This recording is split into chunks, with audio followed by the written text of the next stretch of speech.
नमस्कार, जय हिंद, जय श्री राम दोस्तों। शिवम चौधरी ऑफिशियल में आप सबका स्वागत है। आगे बढ़ने से पहले आप सबसे रिक्वेस्ट है, वीडियो को लाइक कीजिए, चैनल को सब्सक्राइब कीजिए और शेयर करना मत भूलिएगा। कल जब पूरे दिन के हंगामे के बाद ज्यादातर लोग ये सोच रहे थे कि भैया अब कार्यक्रम निपट चुका है, जंतर मंतर पर जब पुलिस उनके मंच, झंडे, डंडे उन्हें साफ कर रही थी, मैंने भी वो न्यूज कवर की थी। लेकिन तब भी ये कहा था कि फिलहाल के लिए कॉकरोच हट गए हैं, लेकिन आपको कभी तेज कभी धीरे ये प्रदर्शन होते दिखाई देंगे निरंतर रूप से। ये यहां डाई डाउन नहीं होने वाला है, थोड़ा स्लो हो गया है। शायद जिस तरह का मोमेंटम कल था, आगे शायद ना आए, या कम से कम अभी कुछ दिन तक तो नहीं आएगा, लेकिन ये चलता रहेगा। और वही हुआ। क्या हुआ है, क्या नई अपडेट है जंतर मंतर से, वो तो लेके आऊंगा, वो तो बताऊंगा ही आगे। साथ ही अमेरिका ने कौन सा डॉक्यूमेंट रिलीज किया है जिससे समझ आता है, जिससे पता लगता है कि अब ये और कितने दिन चलेगा। और बहुत सारी छोटी मोटी अपडेट्स हैं, और साथ ही कुछ वीडियोस हैं जो ये बता रही हैं कि कल किस हद तक दंगाइयों ने दिल्ली को बंधक बना लिया था। पहला अपडेट जंतर मंतर से। जंतर मंतर से कल जब कॉकरोच सारे चले गए तो रात को लगभग 11 बजे के आसपास ये सारे लोग वापस आए।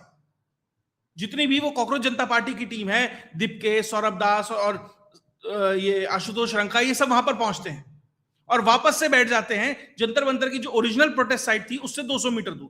पूरी एक सड़क है, सड़क के इस साइड ना बैठ के वो इस साइड बैठ गए और कहना शुरू कर दिया कि हम तो अब सरकार को हमसे यहां आकर बात करनी पड़ेगी।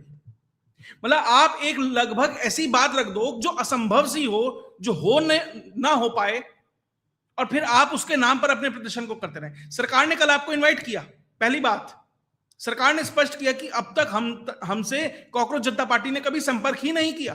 कल पहली बार किया, जब इन्हें यह लगा कि भैया पुलिस यहां मजबूती से खड़ी है, बैरिकेड लगा रही है, आरएएफ खड़ी है, सीआईएसएफ खड़ी है, सब कुछ है, तो इन्हें थोड़ा सा लगा कि भैया कुछ मैसेजिंग देने का समय है। तो इन्होंने समय मांगा और जाकर मिले, और जेपी नड्डा ने कहा कि उचित फोरम पर इस पर चर्चा होगी। देखिए, टाइम चाहिए होता है हर चीज के लिए।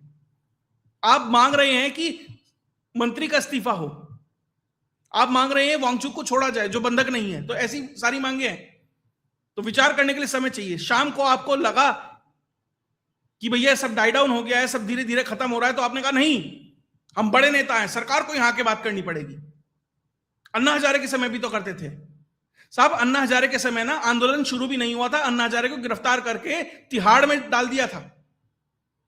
आंदोलन तो वहीं खत्म हो गया होता अगर थोड़ी मजबूती दिखाती कांग्रेस, और उस समय इतने परेशानी में ना होती ना, आंदोलन ही नहीं होता। और यहां बिठा के आराम से बात करने के लिए तैयार है।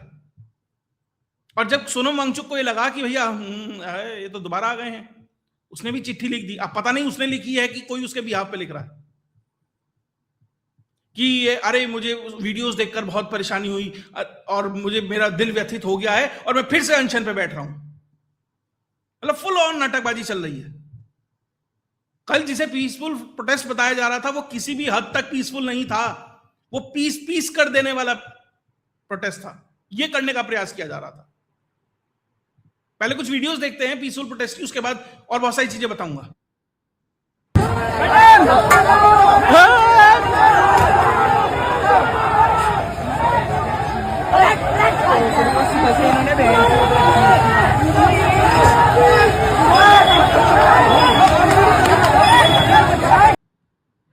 ये धर्मेंद्र प्रधान की कुर्सी हिला रहे हैं साहब।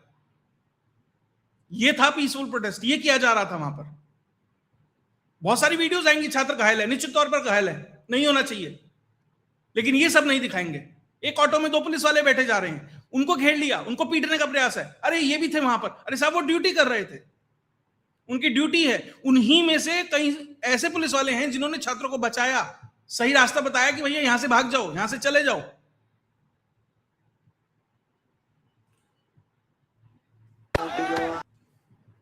ये देखिए, राष्ट्र निर्माण में सहयोग करते हुए ईंट पत्थर नीचे से तोड़ तोड़ कर, और क्या लिखा है, ट्रीटमेंट स्टार्टेड लाइक नेपाल। दीवार तोड़ी जा रही है ताकि वहां से ईंट पत्थर निकाले जा सकें। ये पीसफुल प्रोटेस्ट है। जिम्मेदारी लेगा दीपके इसकी? जिम्मेदारी लेगा ये पूरा केजरीवाल गैंग जिसने पूरा ये गंद फैलाया है दिल्ली में? हर तीसरे साल दिल्ली को बंधक बना लेते हैं। और जो लोग ये कह रहे हैं कि भैया हमें नहीं पता, गुंडागर्दी नहीं करेंगे। नहीं नहीं नहीं नहीं, ये बोलिए नहीं। देखिए आरएएफ के जवान को भीड़ सामने पीट रही है दीपके के, ठीक है वो मना कर रहा है, लेकिन शुरुआत कहां से हुई? नहीं नहीं, ये सब लगे, इन्हें बाहर करिए, इन्हें बाहर करिए। अब फिर पुलिस को बोलना पड़ा।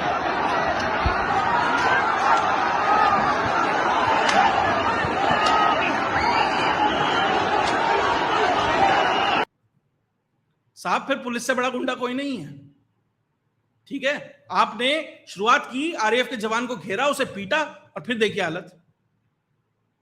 और मैंने कल भी कहा था छात्रों से, और जो लोग वीडियो देख रहे हैं, जो माता पिता जिनके बच्चे शायद वहां जा रहे हैं या आज जाने की बात कर रहे हैं, ध्यान रखिएगा 150 लोगों के ऊपर एफआईआर हो चुकी है। छात्र अभी तक छात्रों पे नहीं हुई है, पॉलिटिकल वर्कर्स पे हुई है, सब पे, लेकिन कल को छात्रों पे भी हो तो कोई चंबा नहीं है, कोई पत्थर मार रहा है मुंह छुपाकर, बैकपैक लेकर, वो भले ही छात्र है, कब तक बचाएगी पुलिस? 100 गिरफ्तारियां हो चुकी हैं। ये है पीसफुल प्रोटेस्ट। एक और दिखाता हूं, ये भाई साहब हैं, हाजी अफजल सीलमपुर का है, हिस्ट्री शीटर है, मकोका में जेल जा चुका है। ये साहब भी वहां थे नीट का एग्जाम देने के लिए। शाम को नीट लगाते होंगे, लेकिन नीट का एग्जाम देना है इन्हें। आम आदमी पार्टी से हैं, इनकी पत्नी पार्षद हैं, काउंसलर हैं, और ये पहुंचे हुए थे अपने गुंडों को लेकर। असली चेहरा है इस आंदोलन का, असली चेहरा। मांग जेन्युइन है, उसके अलावा सब फ्रॉड है, टोटल फ्रॉड। और अब इसमें किसान भी जुड़ गए हैं।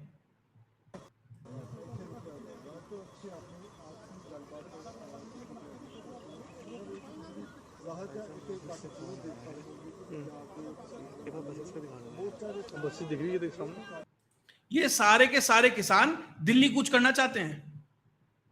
क्यों? इनकी मांग सुनेंगे तो और ज्यादा हंसी आएगी। ये कह रहे हैं कि जो इंडिया यूएस ट्रेड डील है, हम उसका विरोध कर रहे हैं।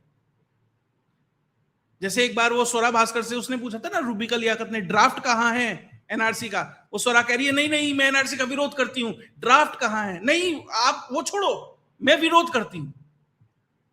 वो कितने साल से लगी हुई है, पुरानी बात है। और भैया आज भी वो एनआरसी का ड्राफ्ट नहीं है, वही स्थिति इनकी है। भारत ट्रेड डील कर नहीं रहा है, टाले टाले जा रहा है, क्योंकि भारत के हिसाब से टर्म्स एंड कंडीशन उस हिसाब से सेट नहीं हो रही है। कोई ट्रेड डील ही नहीं है फिलहाल, और संभवतः मिड टर्म से पहले कोई ट्रेड डील होगी भी नहीं। उसके बाद किसी तरीके से होगी, वो अलग चीज है। लेकिन इनको ट्रेड डील का विरोध करना है। और ये क्या है, देश बचाओ मोर्चा। देखिए सुनने में कड़वा लग सकता है, पहले पंजाब की नस्ल बचाओ, चिट्टा ले लेकर ज़ॉम्बी बने घूम रहे हैं, दुनिया एशिया के सबसे बड़े चर्च बन रहे हैं।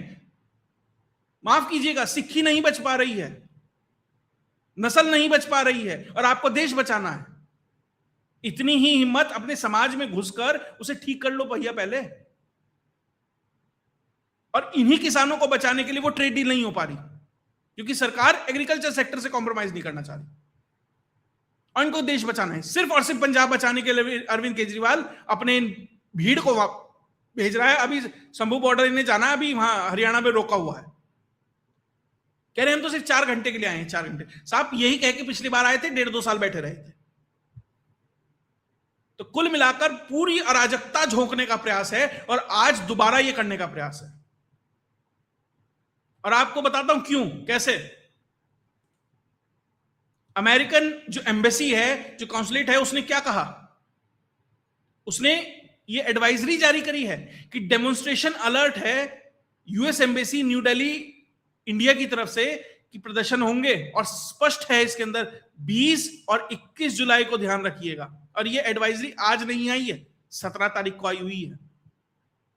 यानी इन्हें 17 तारीख को पता था कि कार्यक्रम 2-3 दिन का है। तो आज फिर कुछ हो सकता है क्या? अब ये तो एजेंसियां करेंगी क्या करना है क्या नहीं करना है। और आज फिर कह रहे हैं कॉकरोच कि हम संसद तक मार्च करेंगे। साहब करके देखिए, क्योंकि पहले तो आपके साथ कुछ सिंपैथी थी भी। देखिए, हाँ, वो कुछ विजुअल्स जो आ रहे हैं, जो कल बहुत सारे से विजुअल्स आए जहां छात्र पिटे, उनसे देखिए बहुत मैटर करती हैं चीजें, एक परसेप्शन गलत गया। लेकिन अब जो निकल के आ रहा है कि कैसे दोनों तरफ से मोर्चा संभाला गया था, तो जो सिंपैथी थी वो कुछ हद तक डाइल्यूट हुई है छात्रों के प्रति।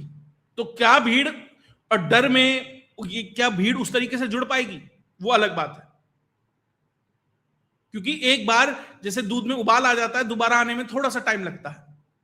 अब इतनी जल्दी तो नहीं आएगा, और क्या तब तक ये सस्टेन कर पाएंगे क्या? अब खबर तो यह है कि लगभग 1500 करोड़ रुपए ऑलरेडी इस प्रोजेक्ट पे लगाए जा चुके हैं। सोशल मीडिया का नंबर है, मैं कंफर्म नहीं करता, लेकिन लोग अपने हिसाब से ही अंदाजा लगा रहे हैं लगभग इतना लगा होगा कि सोशल मीडिया पे जिस तरीके से काम चल रहा है। और मेरी एक और रिक्वेस्ट है सरकार से, इंस्टाग्राम को बैन करो, या कम से कम उसे कहो अपना एल्गोरिदम ठीक करे। और इंस्टाग्राम पर ही ये 15 साल से लेकर 30 साल 25 साल तक का जो युवा है, सारा उसी के ऊपर है। जो बिग टेक कंपनियां हैं, जब तक इनके ऊपर कुछ 5, 7, 10, 20 बिलियन डॉलर का फाइन नहीं लगेगा मेटा पे, जब तक नहीं लगेगा, मेटा जो पेरेंट कंपनी है इंस्टाग्राम की, भाई साहब ये ऐसे ही करते रहेंगे। तो धर्मेंद्र प्रधान के मिनिस्ट्री में ही गड़बड़ नहीं है, इंफॉर्मेशन ब्रॉडकास्टिंग में भी गड़बड़ हो रही है। वहां पर भी बहुत चीजें सुधारने की जरूरत है। और इस सब प्रदर्शन के बीच वो विजेता दहिया, जिसका एकमात्र एजेंडा है बिग बॉस जाना, कल जब उसे पकड़ लिया बर्गर की दुकान पे, तो आज वो वीडियो बना रहा है और बर्गर खाते हुए कह रहा है, क्या कहा उसने कि मुझे इलेक्ट किया है क्या, मैंने तुम्हारी नौकरी की हुई है कि मैं तुम्हारे लिए वहां जाके डंडे खाऊं? बेवकूफ हो तुम। इन जेनजीओ के मुंह पे बेवकूफ कहा है उसने, मुंह पे वीडियो बनाकर, और खाऊंगा बर्गर, और बर्गर ठूस रहा है और तब बता रहा है। अब ये किया है उन्होंने तुम्हारे साथ, कह रहे हैं नौकरी नहीं की, इलेक्ट नहीं किया, तो हम तुम्हारे साथ क्यों खड़े हों? सरकार की जिम्मेदारी है, सरकार से सवाल पूछो, मेरे से सवाल मत पूछो। भाई तू ही तो बैठा था वहां पे, प्रेमानंद जी को गाली दे रहा था, राम सीता जी के ऊपर हंस रहा था, सारे काम तो तूने किए। बस ये था ध्रुव राठी ने भेजा है, बढ़िया फोटो वोटो खींच गई है, राजनीति करनी नहीं है, पता है औकात कितनी है, तो अपना लफाजी कर दी 5-7 न्यूज चैनल के ऊपर, बढ़िया सेलिब्रिटी बन गए, आराम से जाके बैठ गए, क्योंकि पता है कि अगर एक लट सही जगह बैठ गया झेल नहीं पाएंगे। इसके अलावा जो दूसरा साथी है सौरभ दास, उसके ऊपर एफआईआर हो की बात चल रही है, संभव तो हो जाएगी, क्योंकि इन्होंने एक ट्वीट किया कि एक छोटी 12 साल की लड़की है गीतांजलि, उसके बाल पकड़ के खींचे गए, उसके साथ मार पिटाई की गई। अब जो एनएचआरसी है, नेशनल ह्यूमन राइट्स कमीशन है, उसने बाकायदा नोटिस जारी किया है कि उस लड़की को ढूंढा जाए, उसका ट्रीटमेंट कराया जाए, क्योंकि बच्चों को प्रोटेस्ट में किसी भी तरीके से इन्वॉल्व करना गलत है, शायद क्राइम भी है, आप ला नहीं सकते, यूज नहीं कर सकते, पॉलिटिकल रैली में तो कर ही नहीं सकते। और अगर वो लड़की नहीं मिलती है और ऐसी कोई लड़की एग्जिस्ट नहीं करती है, तो ये सौरभ दास के ऊपर एफआईआर दर्ज की जाए कि इस तरह की मिस इन्फॉर्मेशन फैलाई जा रही है। ये मिस इन्फॉर्मेशन है, कल भी बताया था, इसने कहा दीप के अरेस्ट हो गया, वो भी मिस इन्फॉर्मेशन थी, और ऐसी ही मिस इन्फॉर्मेशन का इस्तेमाल किया जाता है। और जो ड्रोन फुटेजेस इस्तेमाल की गई थी सेंसिटिव जोन की, उसमें भी इन लोगों के ऊपर एफआईआर हो सकती है, क्योंकि वो कॉकरोच जनता पार्टी के हैंडल से ही ट्वीट की गई थी। तो धीरे धीरे इन पर भी शिकंजा कसा जाएगा। और क्या चल रहा है,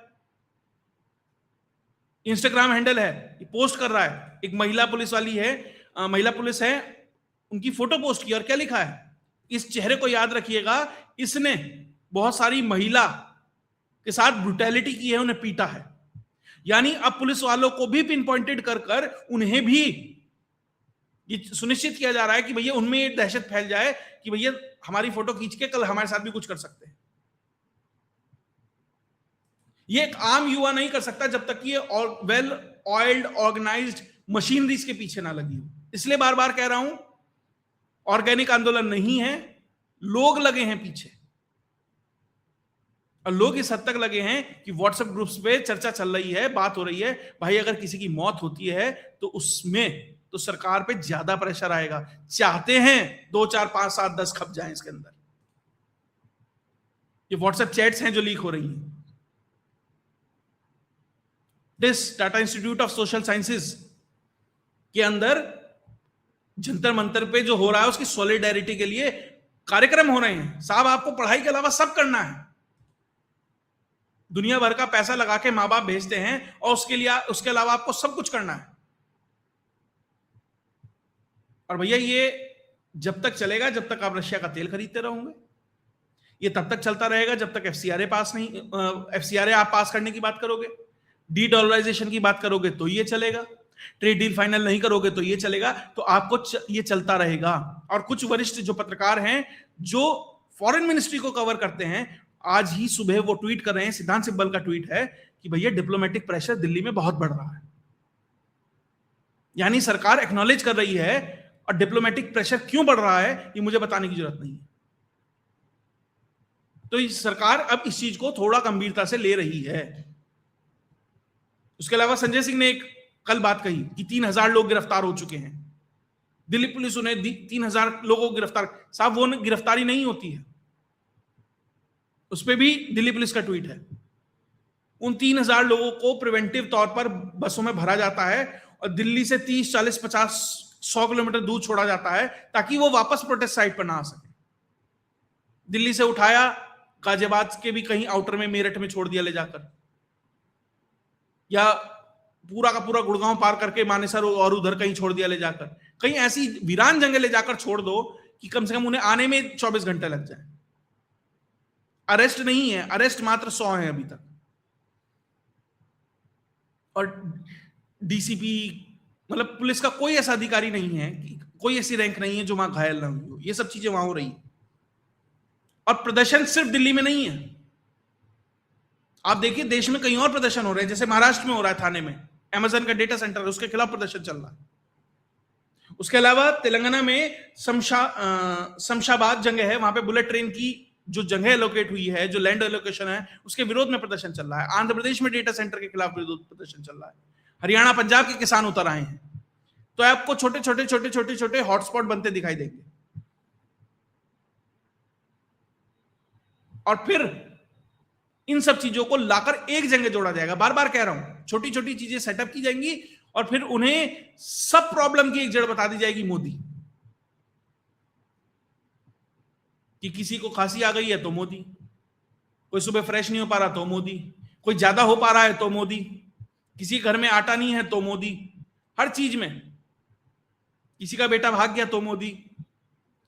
और सबको जोड़ा जाएगा, सबकी प्रॉब्लम प्रधानमंत्री नरेंद्र मोदी को बताई जाएगी। और इस सब में ये जो पूरा घटनाक्रम पिछले 10-12 दिन में हो रहा है, इसमें एक बात स्पष्ट है कि बीजेपी की जो सबसे बड़ी पावर थी सोशल मीडिया, जिसके दम पर प्रधानमंत्री नरेंद्र मोदी प्रधानमंत्री बन पाए 2014 में, क्योंकि वो अपनी बात को जनता तक पहुंचा पाए किसी और से पहले, अब वहां बीजेपी निश्चित तौर पर पिछड़ रही है।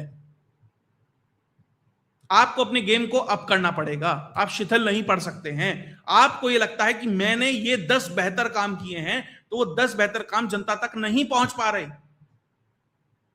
या कम से कम जिस तरीके से पहुंचने चाहिए। ऐसा नहीं है कि हर चीज प्रधानमंत्री करेंगे, हर चीज प्रधानमंत्री की जिम्मेदारी है कि वो भाषण देंगे, फिर उसमें से 2-4 क्लिप कटेंगी, बस उन्हें वायरल करने में लगे हैं मंत्री साहब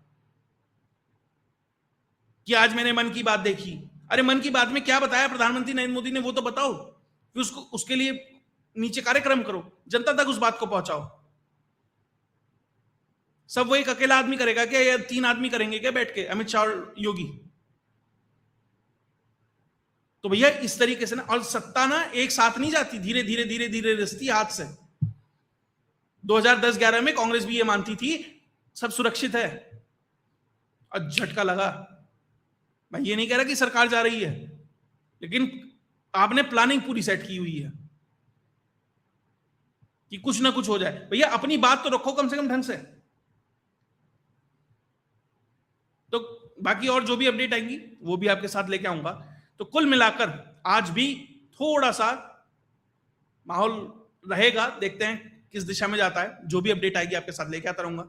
अगर आपको वीडियो विश्लेषण अच्छा लगा तो वीडियो को लाइक कीजिए, चैनल को सब्सक्राइब कीजिए और शेयर करना मत भूलिएगा। जय हिंद, जय भारत।